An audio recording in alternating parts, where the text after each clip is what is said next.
Hey guys, welcome to the first episode of Book Sundays.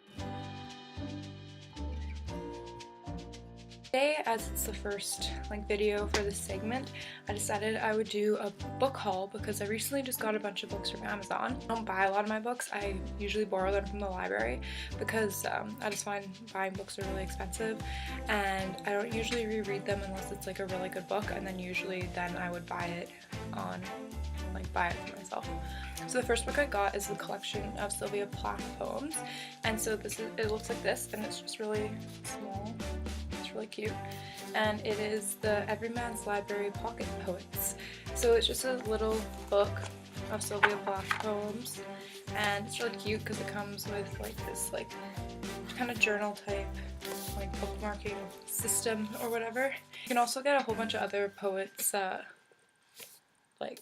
work in the exact same type of book. They have all the most famous poets and stuff like that. So yeah, you can go ahead and do that. Yeah, so Sylvia Plath is one of my favorite poets, so I really wanted a book of just a collection of her poems so I can kind of just read occasionally and that kind of stuff. So yeah, that is this one. The next book I got is 1984 by George Orwell, and I heard a lot about this book. This is a pretty famous book. It's a lot to do with social issues and that kind of stuff. So the blurb sounded really interesting to me. So I decided to pick it up and read it. And so it says, "It was a bright, cold day in April, and the clocks were striking 13. Winston Smith works for the Ministry of Truth in London, chief city of Airstrip 1. Big Brother stares out from every poster. The thought police uncover every act of betrayal. When Winston finds love with Julia, he discovers that life does not have to be dull and deadening, and awakes to new possibilities. Despite the police helicopters that hover and circle overhead, Winston and Julia begin to question the party. They are drawn towards conspiracy. Yet Big Brother will not tolerate dissent. Even in the mind, for those with original thoughts, they invented Room 101. 1984 is George Orwell's terrifying vision of a totalitarian future in which everything and everyone is slave to a tyrannical regime." I'm excited to read this one as well. The next book I got is kind of a random book. I've never heard of it or anything. It's called Go Ask Alice, and so it's based off a young girl's journal. It's a true story based off a true story, and yeah, it says Go Ask Alice is based on the actual diary of a 15-year-old drug user. So it's pretty much a diary of a girl who gets addicted to drugs and ends up living on the streets. Started when she was served a soft drink laced with LSD in a dangerous party game. Within months, she was hooked, trapped in a downward spiral that took her from her comfortable home and loving family to the mean streets of an unforgiving city. It was a journey that would rob her of her innocence, her youth, and ultimately her life. Read her diary, enter her world, and you will never forget her. Anyways, I just thought it sounded kind of interesting, and I like reading true stories. The next book I got is Hateless by Jennifer Brown. I'd heard a lot about this book, actually. I think it was up for it's some sort of list or something like that. I think it was the YCA, I don't know. It was something. It was in something. And so I heard a lot about it, and I kind of just never looked into it or whatever, and I saw it on Amazon, and I decided to read the description, and it also sounded really cool. So the description is, 5 months ago, Valerie Lefman's boyfriend, Nick, opened fire on their school cafeteria.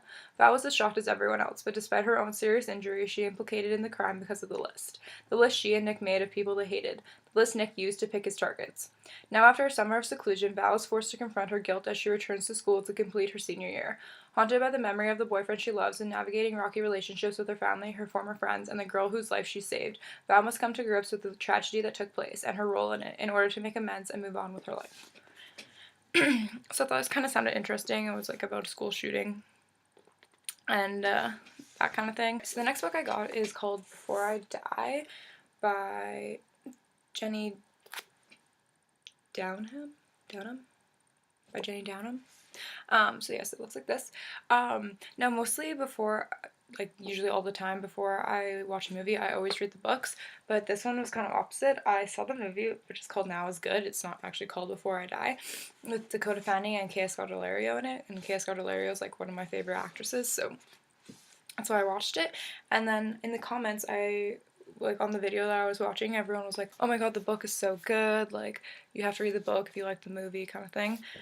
And so I decided to pick it up. Everyone has to die, we all know it. With only a few months of life left, 16-year-old Tessa knows it's better than most. She's made a list, though, 10 things she wants to do before she dies. Number 1 is sex, starting tonight. But getting what you want isn't easy, and getting what you want doesn't always give you what you need, and sometimes the most unexpected things become important. Uplifting, life-affirming, joyous, this extraordinary novel celebrates what it is to be alive by confronting what it's really like to die. So yeah. That's it for like my Amazon order. Now this is just kind of like random books that I've gotten like accumulated over the last couple months. And so the next book is called The First Phone Call from Heaven by Mitch Albom. My friend was talking about Mitch Albom a lot, and she was saying how I should read his books. So when I was at Costco, I just picked this one up. So yeah. The description for this one is, one morning in the small town of Coldwater, Michigan, the phone starts ringing. The voice says they are calling from heaven. Is it the greatest miracle ever or some cruel hoax? As news of these strange calls spread outsiders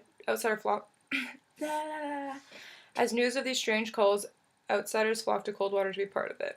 At the same time, a disgraced pilot named Sully Harding returns to Coldwater from prison to discover his hometown gripped by miracle fever. Even his young son carries a toy phone, hoping to hear from his mother in heaven.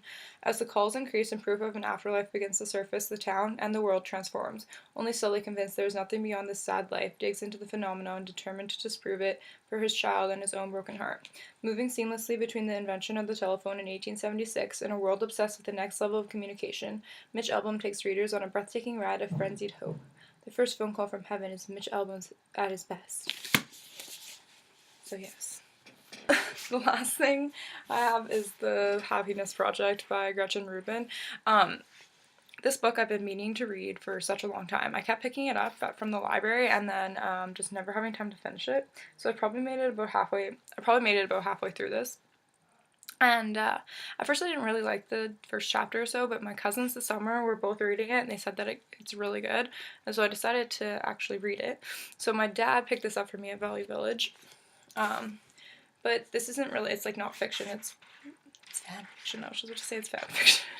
It's non-fiction, and it's pretty much about a girl who just like decides that she could be a lot happier. Like, she's not depressed or anything, but she just decides that life could be she could enjoy life a lot more. And so she starts this happiness project in her life where she has to like accomplish things such as like thinking more positively or like taking time for herself. And so she does something like each month to like complete this happiness project or whatever. And so it's supposed to be like very inspiring, and like you're supposed to end up like wanting to start a happiness project. That's my book haul for today, and probably for a while, because I don't buy books very often. So yeah, if there's any books that I talked about in this video that you would like me to review, let me know so that I can read that one like first before I read any of the other ones. And you will definitely be seeing some reviews of these books. And if you guys have any other books that you'd like me to check out so I can review them, or authors, let me know in the comments below. And if you like this video, give it a thumbs up, and I will see you guys next week. Bye!